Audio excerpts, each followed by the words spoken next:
It's another Thursday evening. Welcome to State of Affairs. I'm Francis Aben. Tonight, we turn our focus on a very, very important matter. It's about Ghana's healthcare system, not the infrastructure per se, but the access and the ability for many to access it from the point of funds and also to even the ability to get the quality care required. My guest tonight is the Chief Executive Officer of the National Health Insurance Authority, Dr. Lydia Dsane-Selby. She's been kind enough to join us this evening for our conversations for a body that was created some 18 years ago, and how things have looked since she has been at the helm and what more we can do going forward. Doc, good evening to you. Thank you for coming. Good evening, and thank you for having me. Okay, so I guess we can begin with a quick check on how things are looking now, because the last 18 months has been uncharted waters for Ghana, with COVID-19 bringing healthcare really under a stress test. How would you describe our healthcare system today, from your point of view as the head of the NHIA? Okay. Well, for Ghana, we decided to handle COVID as a public health emergency. Therefore, it didn't come under the National Health Insurance Scheme. We haven't reached the critical mass of membership that would allow us to do that. Okay. So government took it upon itself to manage it centrally. However, what has tested a lot of countries is the other healthcare needs while COVID is raging. And with Ghana, because we now have the mobile authentication for every visit, we were tracking it. And COVID came to Ghana in March. We usually have about 3.2 million visits a month. For April, we had 1.9. That means more than 1.1 million visits didn't occur. And it didn't recover till last year, December. And we've been hovering around 2.93 million visits from December till now. Yes. Now, that means 1.1 million visits didn't occur. And it makes you wonder, who are they? Are they the hypertensives and diabetics who, because they don't have overt symptoms, decided, listen, I'll manage myself at home? What problems are we storing for ourselves for the future? Yes. So that's something we really have to analyze and see the effect, the long-term effect. But I think on the whole, Ghana has managed the COVID very well. And I think the international community has acknowledged the leadership of the President and our Minister of Health in the management. For the work done so far. Yeah. Okay. Now, much as COVID has had its own strain on how things have been, and the numbers you mentioned for the visits per month are quite staggering, 3 million. So if 1.1 have been staying home and not coming, and you can understand why, the risk of getting it and, you know, the tough issues that come with it. But beyond that, as an authority, has this period given you more to worry about, to think about how to manage your role in our healthcare system? Yeah. Obviously, we realized that we've used the opportunity to do a lot of communication and education. Because we realized that even the providers don't really understand the benefit package, which is the diseases we cover, the operations we cover, investigations we cover. So we're doing we've used the kind of COVID time to do a lot of webinars and virtual education. Last year should have been the year of the member, where we were really going to reach out. And COVID has put a brake on that. Okay. But it's something I think we realize we have to do a lot more of. If you don't know what you are due with your membership, when you get to a facility and you're not getting the due, you can't say anything because you don't actually know what should be given. So it's something we're working on. And we've also used the opportunity to work together with the providers on the quality of the care given. There's no point in everybody having access if the quality is poor. So there's a quality team set up, which involves us and all the other agencies under the ministry. Most countries use their social health insurance program to drive quality improvement because you're the payer. Yeah. And if the quality comes with a financial penalty, it changes the landscape. Since the health insurance came, I think there have been remarkable quality improvements, but we can't rest on our laurels, and there's still some way to go. There's some more work to be done. You said something about the workshops and training that was happening. For a country of almost 30 million, how many were able to join these webinars to get what you were trying to communicate? You'd be surprised, because everybody does Facebook and all those things. So you'd be surprised how many people are online in Ghana. But the training and communications have been with our providers. Okay. And they are all people who are online. We have to be innovative about the public, what we can do with the public going forward.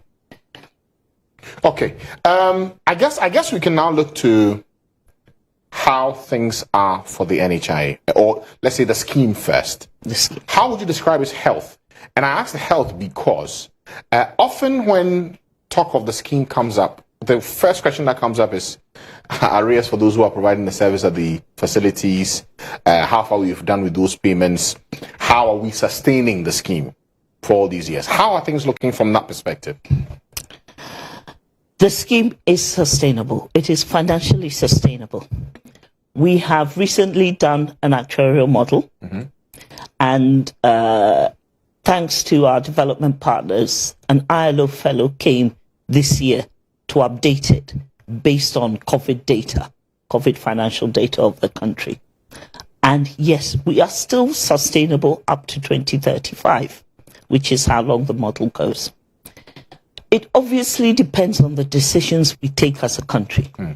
If tomorrow we decide to put every disease and every medicine in the world on the scheme, it will collapse. It's about using evidence to do what the country needs, what will impact the greatest number of people, and do it in a stepwise fashion. We've built almost 200 scenarios. When you add this, when you take out that, and I tell you, 75% of those scenarios, we can have a surplus of 1 billion cities by 2030. You're joking. But there are riders. Oh, but you get me excited and then you say but. There are riders. Obviously, there are some key points. That our scheme depends on our GDP. As our GDP rises, the scheme has more money. It depends on the releases. Much as it's earmarked funds, releases are dependent on kind of the macroeconomic position of the country. One of the third riders is the cost of medicines. The cost of medicines in Ghana rises faster than the normal inflation. Why? There are a lot of supply chain challenges. If we don't control that, it puts extra pressure on the scheme. We have to maintain it as close to the normal inflation of the country as possible. Medical inflation tends to be higher than normal inflation for most countries. So that's something we have to look at. Is it artificial or it's a natural consequence? A lot of things. You know, health is very emotive. And once you have a health problem, you are literally willing to pay anything. Supply and demand, the prices go up. So it's a challenge, and it's not only Ghana that is facing that. So there challenge. are some that hijack our emotions to sell things for us. Exactly. Wow. And how well are we done in dealing with that? Well, the ministry over the last 3 or 4 years has introduced what we call framework contracting, so that the most essential medicines that the bulk of Ghanaians need, we try to negotiate a price with the manufacturers and distributors. It's not an easy thing to do. The first couple of years were a little tricky. When we're getting a handle on it, then COVID came with its supply chain challenges. So, but I must say, I think there's good faith on all sides to get this done for the good of the country. Okay, so, that's on the medical supply. Okay, but for the financing module, just to state it for a moment, what I've been made to understand is that a good chunk of the financing is from the levy. the National Health Insurance Levy, then only 4.5% are from premium payments. After 18 years, should that percentage not rise? Nope. Remember, ours is a hybrid scheme. So it's a combination of tax, what I call payroll deductions, and premiums. Being a low to middle income country, the premiums are not the driver of the health insurance scheme. And that's what it should be if you want equity. So our premiums are not actuarially determined. It's really a token to give the public a feeling of ownership of the scheme. If we were to make it completely free, I don't think people would value and they may abuse it. But this token is to let you feel that this is there to support me. I paid something, I own it, I must make sure it succeeds. So 60% of our money comes from the levy, about 25% or so comes from the SNCC contributions. And that's what it should be, really, looking at global practice. Since we introduced the mobile renewal, the informal sector adults, who are the ones who pay premium, their percentage has increased. So now we're looking 8%, 9% of our income is coming from premiums and processing fees. And as more and more people find it easier to renew themselves, that percentage will rise. Will also rise. But if on the bit on the levy, the National Health Insurance Levy, per the quantum that we're paying, is it enough? Or should we be looking to pay more? No, it's enough. It's 2.5%. And another 1% was added recently, but that is towards COVID. It's enough. It's enough. Per our actuarial model. As I said, we updated it just 2 months ago with the latest data from finance on the expected GDP rise and therefore the expected levy. And we are still sustainable. Okay. And for this levy, of course, it's tailored directly towards health insurance. But for whatever comes in that kitty, do you get everything that comes? As I said, it depends on the macroeconomic situation of the country at the time. If everybody's paying, and other priorities at the time. Okay. But we keep a strict tally. There's nothing that is kind of lost. We keep a very strict tally. We know exactly what is due us. So you know exactly how much we pay and how much you get and the tallies? Well, no, what I mean is we know how much has been collected. Okay. If you don't give it today, you will give it tomorrow or next week. Okay. So that we're keeping strict records. And I recommend the Ministry of Finance and Controller. They sit with my team every quarter and we do a reconciliation and they sign that this is whatever is still owed. And last year was very good. We got a lot of the arrears dating from way back. So How much did you get in? I'm curious. How much did you get last year?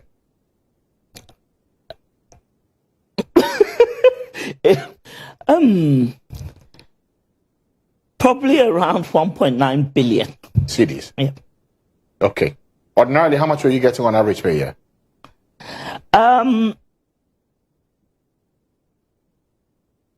How much was being released? Yes.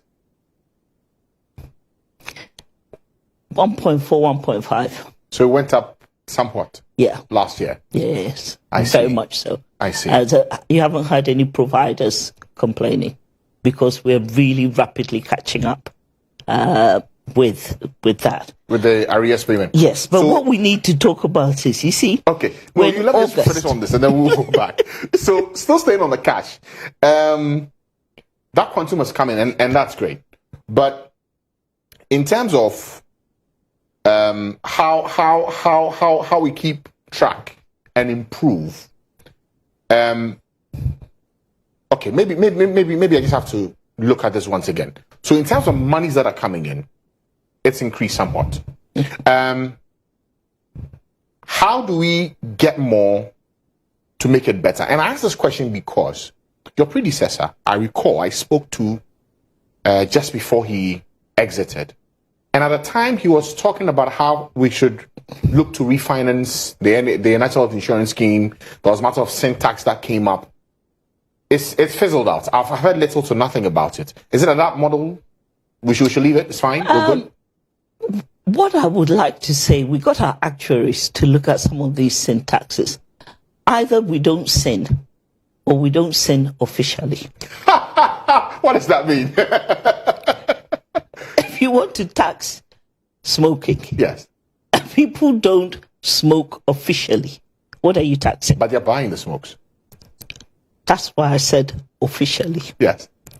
So it's unofficial buying of smokes. Therefore, it's not taxed. If you get my drift. Yes, I get you. And that is what, looking at some of the various syntaxes, it seems to be under the table sins. Therefore, the tax we would get is not enough to make a difference. Some countries are taxing sugar. That is a hard sell. Why? Because it puts the price of sugar up. And your populace, in this COVID pandemic, the populace will turn against you. So, for now, the actuarial model looks good. It's a new one. It looks very good. Let us run with it for a while before we think of adding more burdens on anybody. But I think the important thing is the flow of the funds through the system. Okay. Is what is important. So for the providers, how many months in arrears do you owe them? This is where we need to explain. We agreed that on submission, we would pay within 3 months. We have challenges with submission as well. I went into the system. Most people are now submitting June. June. Okay, and I'll hold you on that thought for now. We'll go for a short break now. You're watching State of Affairs here on GHOne Television. I'm Francis Aban. My guest tonight is the Chief Executive Officer of the National Health Insurance Authority, Dr. Lydia Dsane-Selby. After the break, I'll let him finish on that point on the payments and the issues therein between the NHIA and the service providers. Stay with us.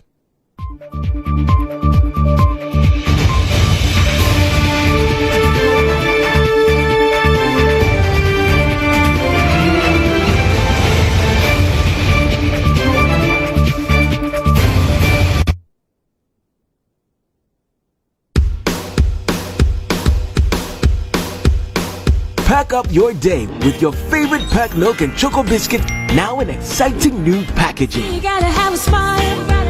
Only the packaging has changed. The taste remains the same, crispy and delicious. Love the way it tastes. Feel the perky buzz from your toes to your face. Pack up your day with packed biscuits in exciting new packs with the same great taste. This advert is FDA approved. When we connect, everything is possible. Whatever seems unreachable becomes even closer. Building partnerships. Redefining the norms. Because when we connect, being there becomes possible. And new ideas come to life. Stay ahead and stay connected with MTN Business Broadband. Superior internet solutions that drive your dreams. Sign up today on broadband.mtn.com.gh or call or WhatsApp 0244 308 111.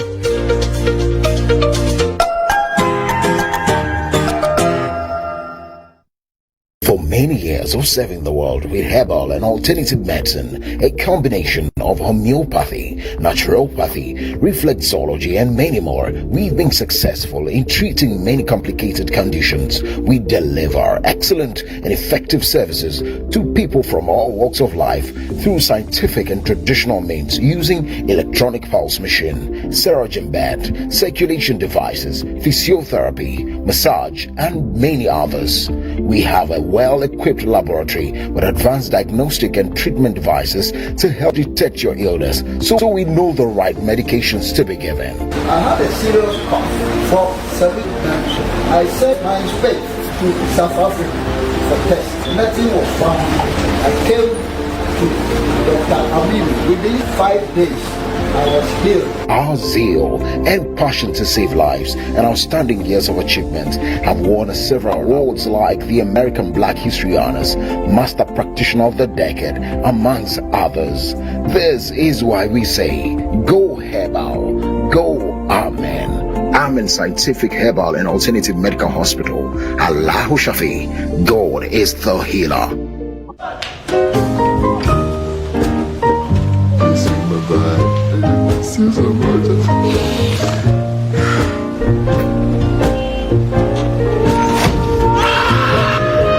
Don't stop thinking about tomorrow. Don't stop, it'll soon be here.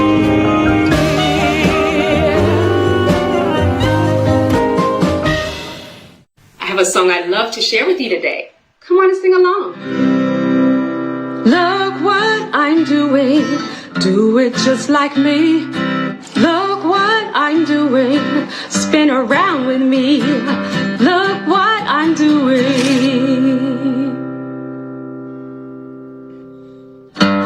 Look what I'm doing, come and brush with me.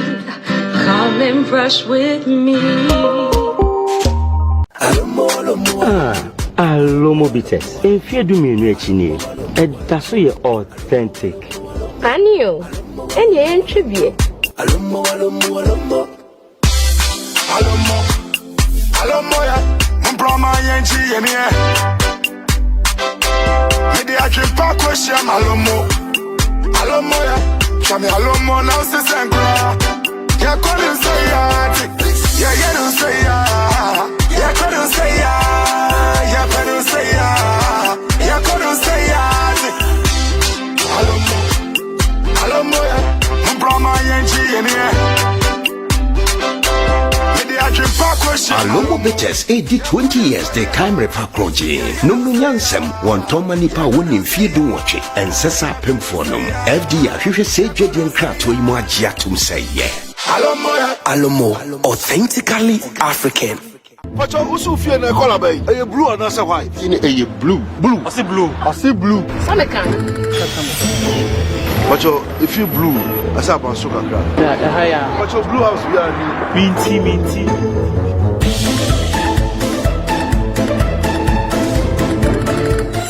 Yachisa ye who are damn blue biao. Asa. Na dia kwa asem ni. Awaye ba kwa ba je fu na ahye. See, I'm here me ba be fa. Ala, u fie na cemetery. Asa. Where blue was? Blue color na apa iron white. Where dey say fa nya ware o. Na say na me book ka be painti fie nyina. What painted that way? Painti fie. Oh no su fa ka down for paint. Ama u fie na dan chameleon house. E change color every season. Enunti na Ghana for. Ahwe Ghana for ho. Aye Ghana for paint. Agatex paint. Agatex. Paint papa. Say you blue ah. You blue. Kaka bi na o here. No dan na come on. The boss so cost and the Agatex. You pass on. Do engagement now. Let's move back. Mama Agatex. Akese no. We dey move for blue na why you crack. Oh, as well as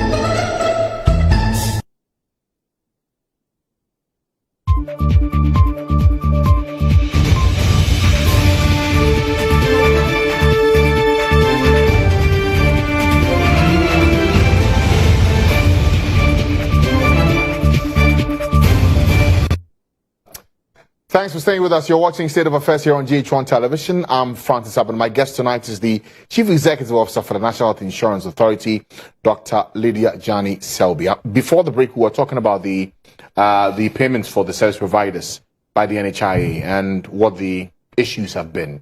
You said the arrears are now how many months? Well, currently, most of them are submitting for patients they saw in June 2021. And we have just started paying March. So we've paid the bulk of February and we've started paying March. So it's about 3 months. Okay. About 3 months? Yeah. Okay. Ordinarily, is that what it should be, 3 months? That's what was agreed, that on submission, we should pay you within 90 days. We've run this particular payment system for quite a while now. Is it foolproof? Do we get value for what they claim they've offered as a service and what you should pay? Well, with time, it's not foolproof, and it never is. No country can say it is. But I think with time, we've been able to weed out quite a lot. And I'm appealing to all of you. We now have a system where when you visit the facility, they do an authentication, which hits our database. We send you a text message to say, such and such a clinic on this day at this time says you are there. If you are not there, just press 2 on your phone. You don't have to call, send us WhatsApp. Just press the number 2. And send. And it will come to us. And we can then track it back. So we have some mechanisms in place to reduce fraud and wastage. I think the biggest challenge we have now is the co-payments, illegal payments, under-the-table payments, whatever you want to call it. What are those? You know, the whole point of UHC and having a social insurance scheme is not paying at the point of service.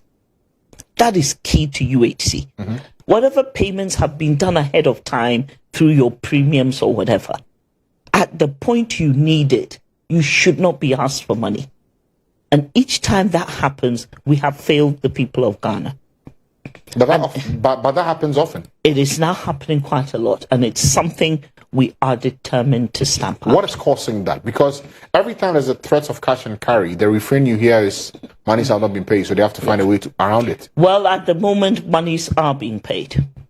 We have done a costing, recosted the services. A few will go up. Some will stay the same. Some are supposed to go down, but the providers won't agree, so we'll keep them the same. We are not so out of place that money should be demanded. And I think we need to now clamp down. Enough is enough. How are you going to clamp down? Well, we actually have mystery shoppers in facilities at the moment who are taking the evidence, and we will deal with those we need to deal with. I'm going to give you an example. Insulin comes into this country at $3 a vial. That is, let's say, 18 cedis. NHIA reimburses 42 cedis a vial.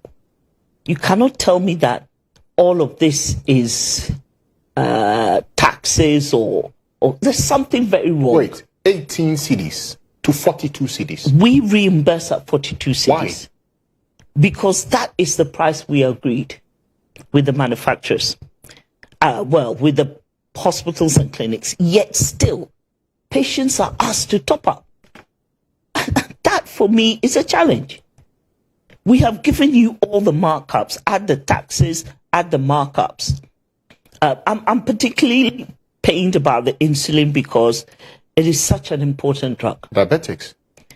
And we have had discussions with some of the manufacturers.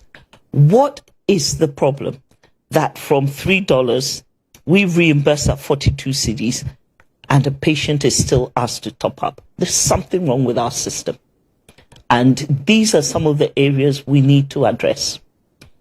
The ministry has now set up a task force, and we will deal with this because it is the one thing that is destroying us where UHC is concerned. Okay, so this demands for cash beyond what the scheme covers.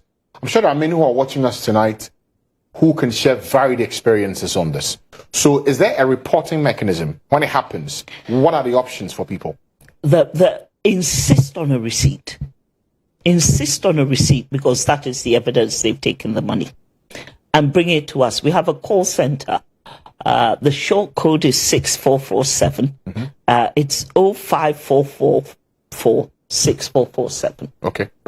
That is our call center.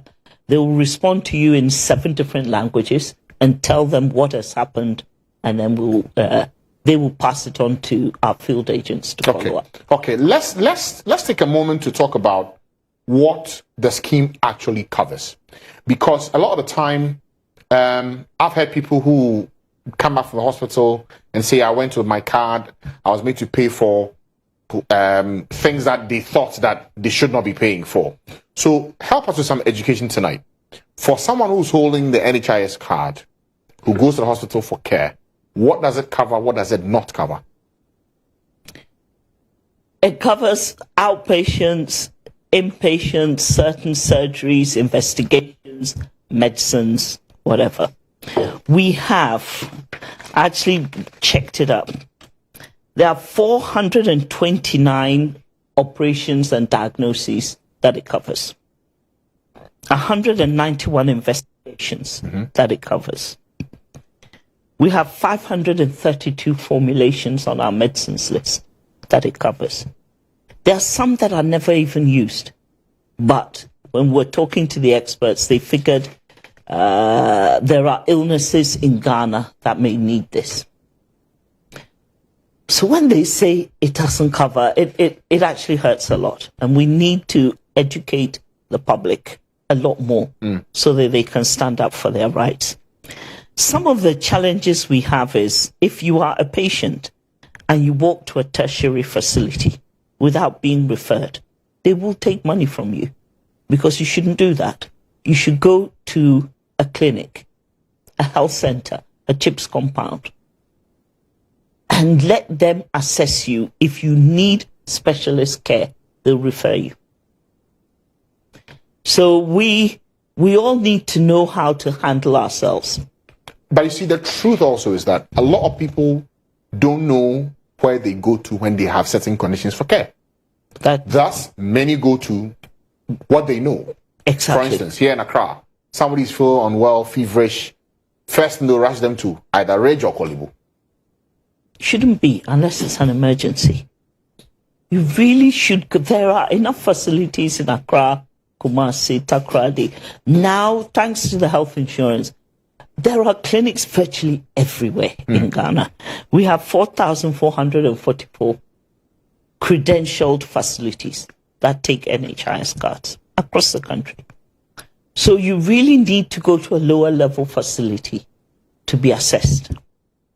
And then, if you need, they'll refer you.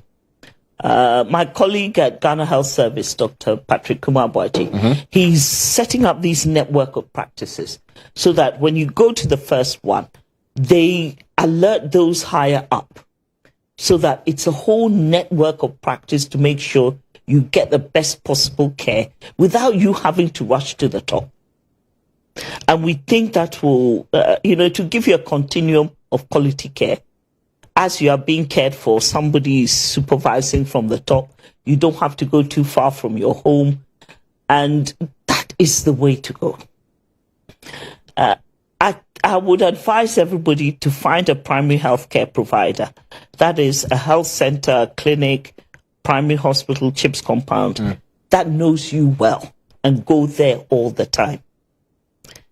Health is about changes. When they see the change, they know they need to intervene. If it's beyond them, they will seek advice or send you to the next level. That is the best way to get quality care. But just jumping to reach to a doctor or nurse who's never seen you in their lives, you even put that person under pressure, that healthcare provider, to make a judgment call on the spur of the moment. If you go to your regular clinic, whatever you tell them, they add to what they know about you. That gives a complete picture, and they are better able to help you. Okay. Now, I'm sure you've heard this before. Complaints about people who go with the NHIS card. And they don't get. And the kind of care they get is markedly different from somebody who's on either a private health insurance scheme or is paying cash down. How do you vet and assess the quality of care persons holding NHIS cards get at our healthcare facilities? In terms of medical care, I mean, on the technical side, it's probably not that different. But attitude, yes. I think there's an issue around staff attitude sometimes when you have a health insurance card. Part of it is because we advertised health insurance as a pro-poor scheme. And I think there's a fake belief or perception that if you have a health insurance card, it's because you're poor. And that should not be so. It's something we all have to work with to change it. But I think also, even at the provider level, some of them don't understand how much is actually covered.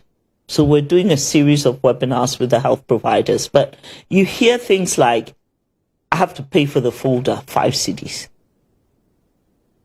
For what we pay for OPD, if that folder costs 5 cedis, you're going to use it for another 40, 50 visits.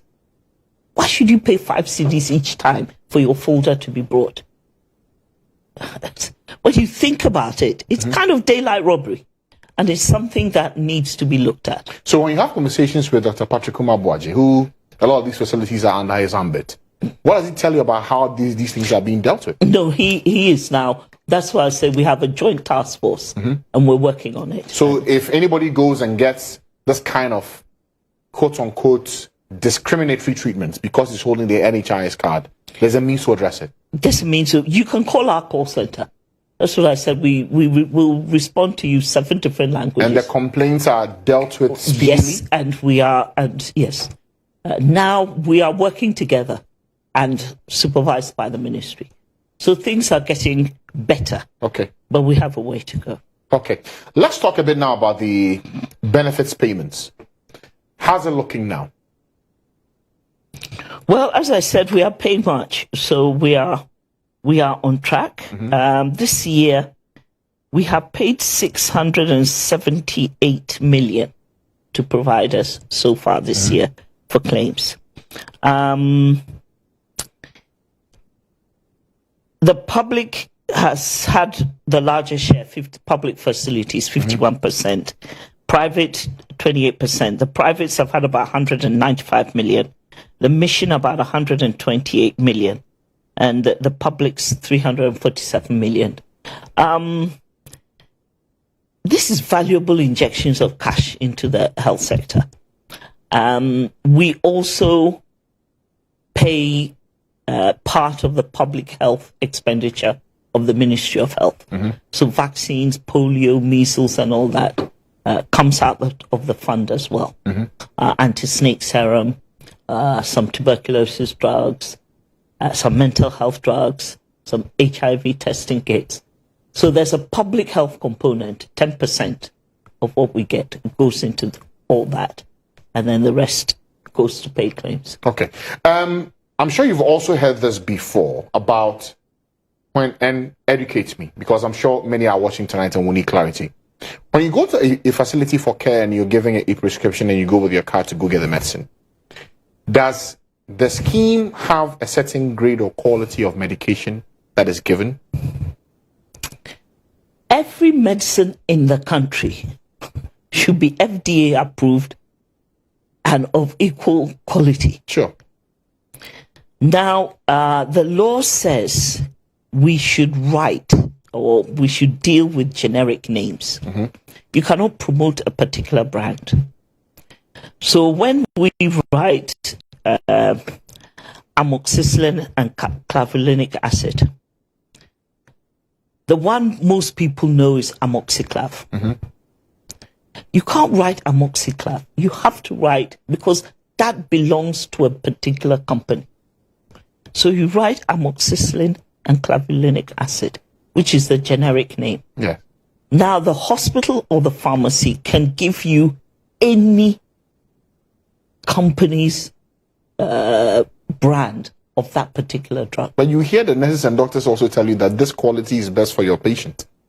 And that go for that one. If they feel the drug is not a good enough quality to be given to patients, is that what it is? They should refer to FDA and let FDA take that particular brand off the market. Once it's been FDA approved, it should be of equal standard.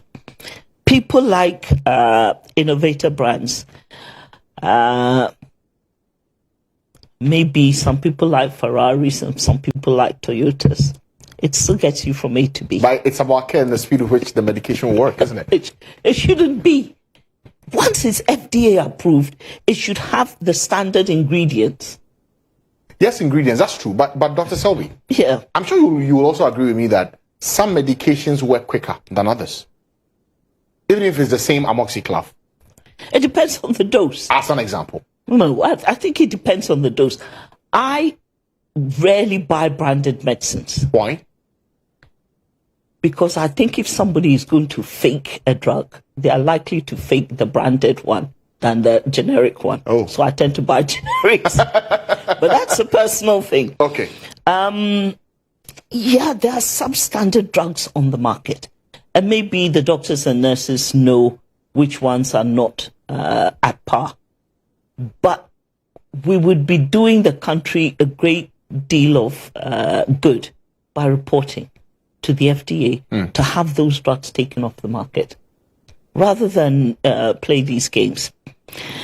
There are some components of, some people believe that it's not the active ingredient, but other ingredients that go to make up the drug that some of their patients don't react well to. That's why they advise them to go for innovator brands. I'm not an expert enough to know, but I remember when I was practicing in the UK, this was a challenge because the drug company would take us out for dinners. And you go to the next day and you prescribe the brand of the company that took you out to dinner. That's what happens all the time. Same applies here in Ghana? I don't know because nobody has really, I don't practice anymore here. Yeah. So I can't really tell what happens. But in the UK, it was a problem. It still is. In the US, it's a problem. And for a low middle income country, I don't think we need to go the innovator way.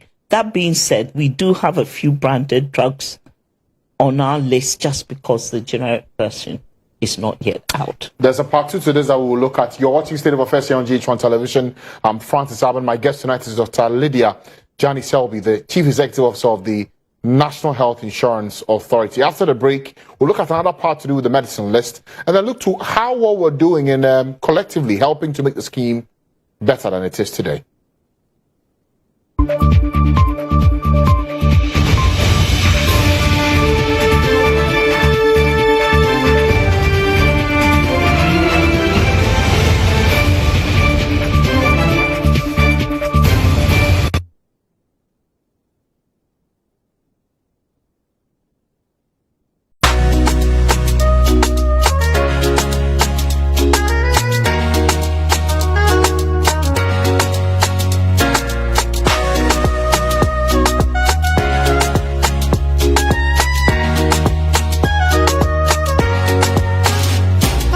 It's an exciting time to join Surfline. We've changed our prices in your favor with bigger and better bundles. Also, if you decide to get a new device, we give you 50 gigabytes free data.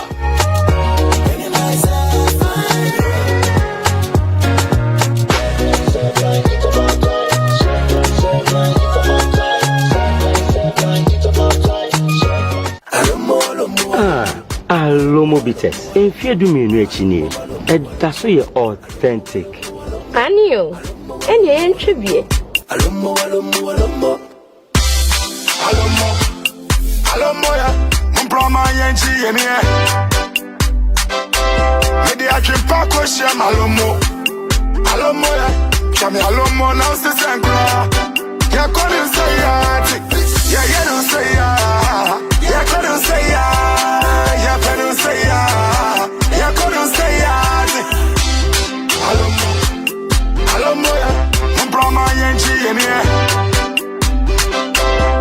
Alomo bitches, 20 years, they came repackroji. Nunu nyansem, one toma nipa woni mfiedu watch, and sesa pemfonum. FDA, you say Jedian craft will more jiatum say, yeah. Alomo, authentically African. Yellow!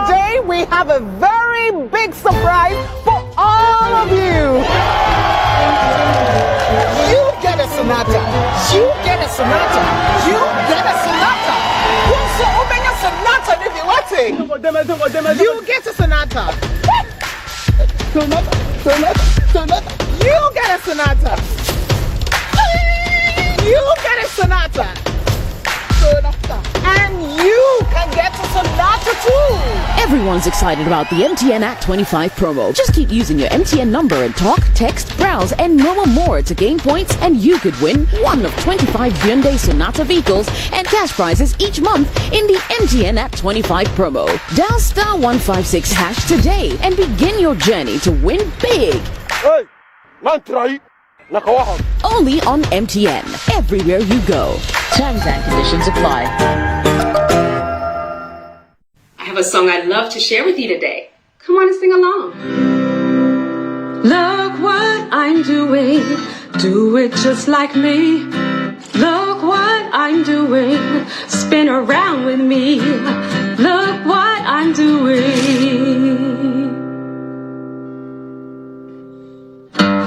Look what I'm doing. Come and brush with me. Come and brush with me.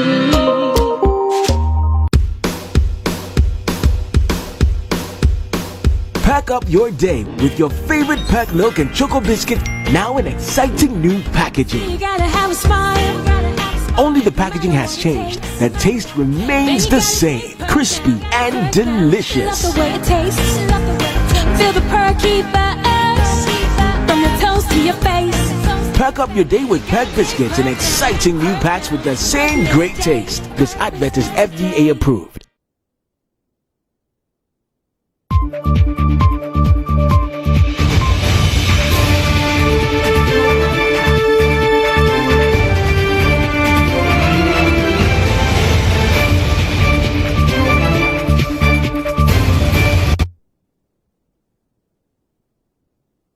Thanks for staying with us. You're watching State of Affairs here on GHOne Television.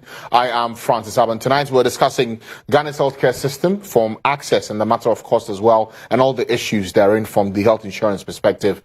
My guest tonight, Dr. Lydia Dsane-Selby, the Chief Executive Officer of the National Health Insurance Authority. So, Doc, before the break, I was talking about the other side to the medicine issues. Not only do we get complaints or concerns coming up from nurse to prescription, but even at the pharmacies. And I'm sure you've heard those accounts as well. How are you addressing this? Right. Not all pharmacies are signed up with the National Health Insurance Scheme. Mm-hmm. So if you go to a pharmacy that is not signed up with us, they will take cash from you.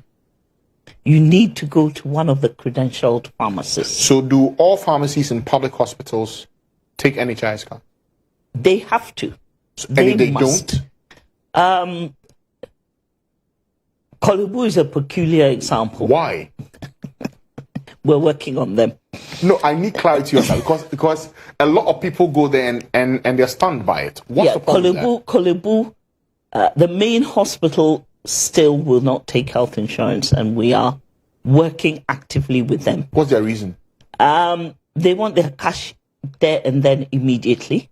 Is it that you don't pay on time? And then they, for some reason, they have their procurement. Whenever we have negotiation meetings, they always want a higher price than any of the others. At the moment, the polyclinic has now gone on to health insurance. So, polyclinic? Yes. So but the main teaching hospital, no? But the main teaching hospital, no. We're working on it. Why are they peculiar? Why should every public hospital pharmacy be on except Kolebu? They, I guess they are the premier hospital of Ghana, the biggest in West Africa, and they've been allowed to do whatever they want for a very long time. But not anymore from you? We are working on it. Okay. We are working on it, trust me. Yeah. We've come a long way with them, and for a long time they wouldn't even get credentialed. And then we sent their claims back one day, and they came and got credentialed. I see. So it's work in progress. It's a work in progress. So things will change. How long? 3 months, 6 months? I can't tell. It depends on the other party as well. Okay. But it's a work in progress. I think there's a lot more cooperation now. And, things are beyond going Kolibu being that peculiar example, all others should take it. Pharmacies, public hospitals. Pharmacies in public hospitals, yes. They must. And if they don't? If you have a valid NHIS card, they should. Okay. If you want to check your policy, by the way, just do *929#, choose the first option, follow the prompts, and it will tell you if you're active before you go to the facility. Okay. Let's talk a bit about the task force that you mentioned. That task force that's supposed to do some work. What are they supposed to do again, and how will we see them operate? Well, they are actually in the facilities now. Are they in special uniforms? Not at all. They're undercover. Okay. We have undercover agents. Okay. There are undercover agents in all the major hospitals trying to gather the evidence, is what I should say, so that we can really get to the root cause. You can clamp down on people, but if you don't deal with the underlying factor as to why they are behaving that way, it'll just rise up again in another area. So we need to get to the root cause of why these illegal payments are going on. Okay. Every time there's talk of health insurance, and especially national health, the talk of cancers come up, and there are questions raised about what the scheme can take and what it cannot take. But as a general rule, does the scheme take any kind of cancer treatment at all? Breast cancer. Okay. Fully. We're very proud that last year we're able to do a deal with one of the major suppliers of a cancer drug. And one of the drugs, Herceptin, was put on our medicines list. I think we're the first sub-Saharan African country to put it on our national list.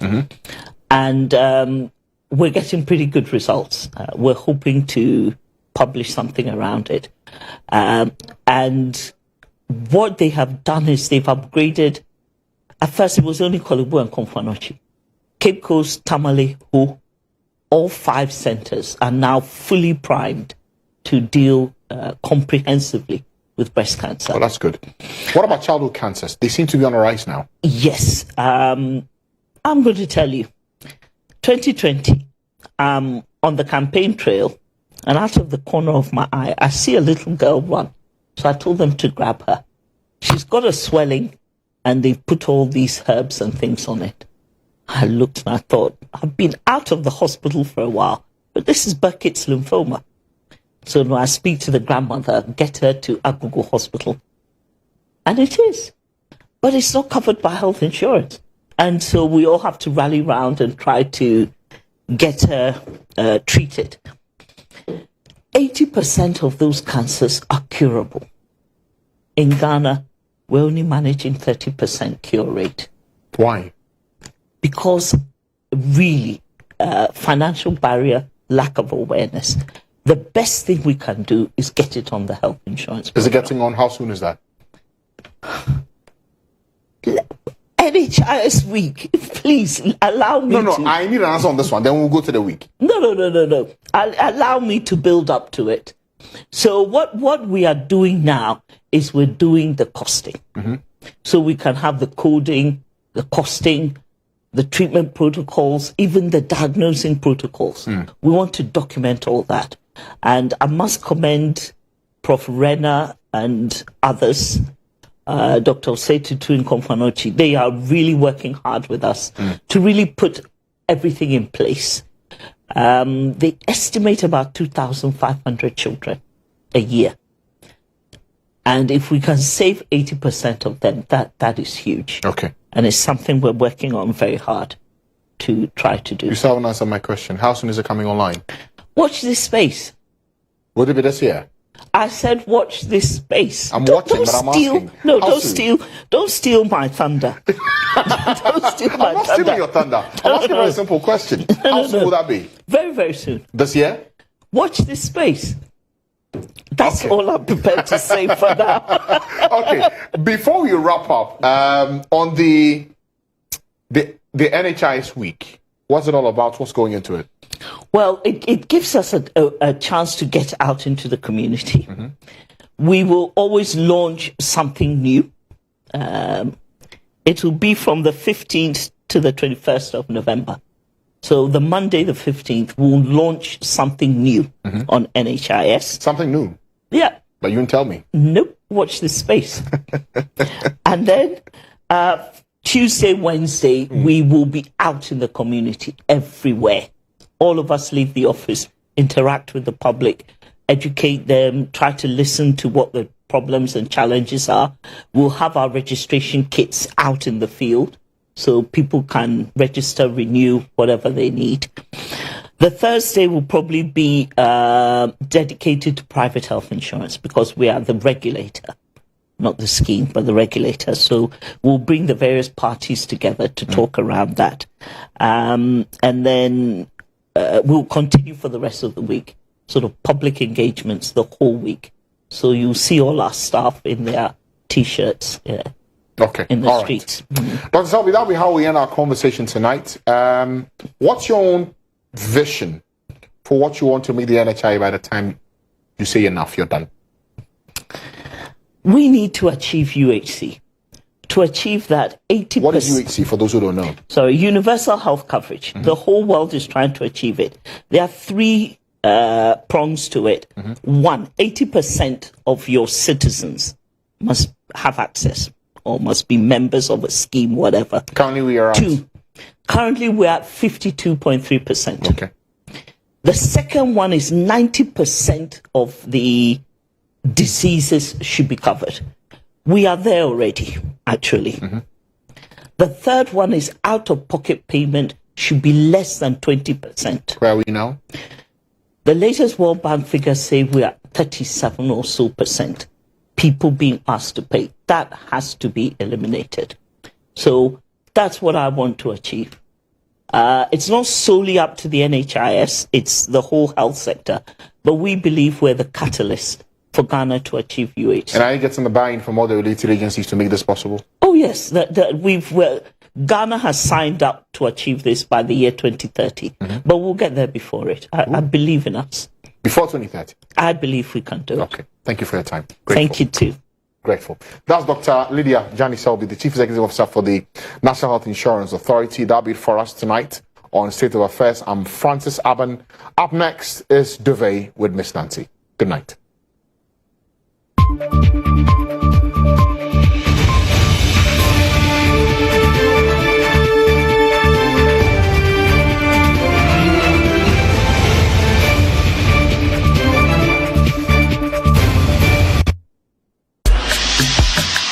Do you use your VJJ, your honey pot? I mean, that $1 million spot. As a bait, do you use it to get what you want every now and then? Does the VJJ still have value? On Thursday, we get to discuss the value of the VJJ right here on Duvet at 10 p.m. And joining me this Thursday is a fitness guru, Josh Ansah, the very sexy Yazzie of GHOne TV, and the Bishop Ishmael Otu. It's going to be an amazing conversation that you can't afford to miss. My VJJ definitely has value. Duvet is